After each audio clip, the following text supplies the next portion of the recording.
And on that manufactured outrage about Puerto Rico, the man who made the joke, because if you actually didn't see the rally, you would have thought Trump had said that joke about Puerto Rico and floating island of garbage.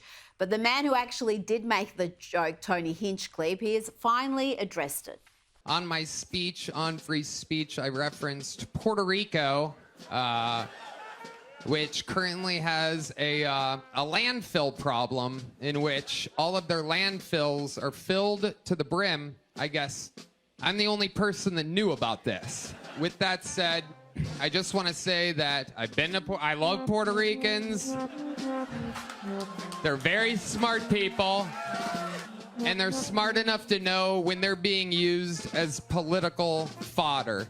I apologize to absolutely nobody. Not to the Puerto Ricans, not to the whites, not to the blacks, not to the Palestinians, not to the Jews. And it's refreshing approach to take, Army. If you've done nothing wrong, don't apologise. Now, look, the massive and racist disconnect between the media and the Democratic Party was incredible. Okay? Again, to expect a group of people to vote a certain way is by definition racist. How do they not understand that? That's the bottom line on this thing. Look, and by the way, to make it worse, they're doubling down on this insanity. I mean, you're now hearing people talk about how Latino men are exemplifying toxic masculinity. Guys, this is not the approach to take when you are absolutely losing among Latinos who are part of your coalition that won the last couple of races. This is not the way you handle it. They don't get it. They don't understand it. And you know what? Great. I'm glad, because all that's going to do is lead to a more entrenched Republican majority. Let's do it. Let's go for this. Now let's hear from Nancy Pelosi. She played a key role in the quiet coup against Joe Biden. She's claiming now that Kamala's loss was what Biden's fault, because he didn't step down sooner. And if Kamala had more time, she'd win. Had the president gotten out sooner, there may have been other candidates in the race. Kamala, I think, still would have won, but she may have been stronger, having taken her case to the public sooner. The anticipation was that if the president were to step aside, that there would be an open primary. Army, who is she kidding? The longer Kamala had, the worse it was. I mean, they should have left it to the last minute and given her a week or two before people could work her out and see just how vacuous she was, how completely unprincipled. I think that is just bizarre from Nancy Pelosi, because whatever you say about her, she is normally a pretty savvy political operator. And if she's blaming Joe Biden for not stepping down sooner, that seems to be the wrong call. Oh, my God.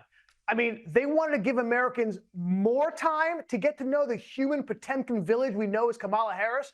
Are you kidding me? More time? The only reason why she got this close, because they didn't really know her at all. That's the reason this wasn't even a bigger blowout. Look, this woman ran, let's not forget, she ran for the Democratic nomination in 2020. She had to pull out in 2019, 2 months before the first vote, because no one wanted her. Forget Americans. The Democratic Party didn't want her. But she was put in, obviously, as we know, because she was a DEI candidate. And by the way, that's not racist. That's just fact. Yeah, they wanted her. She wanted her. The Americans get to know her better.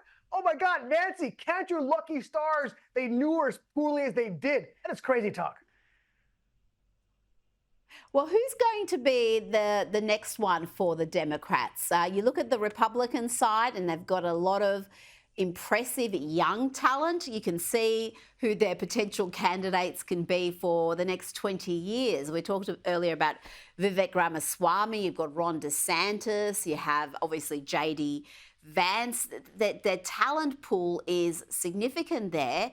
And I'm looking at the Democrat side. Who do you see as the next one who they'll be looking to in 4 years to put them back in the White House? You know, it's so interesting. This is actually the first time since 1992 that they haven't had a front runner 4 years earlier. There is no one.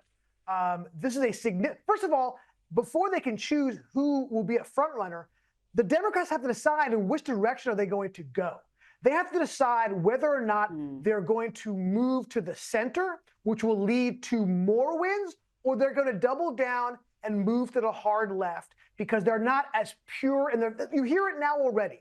You hear there's a disconnect. So half the people are saying in the Democratic Party, we didn't move to the center enough. But half are still saying we weren't giving all our all. We weren't pure to our values. Okay? That is a recipe for loss.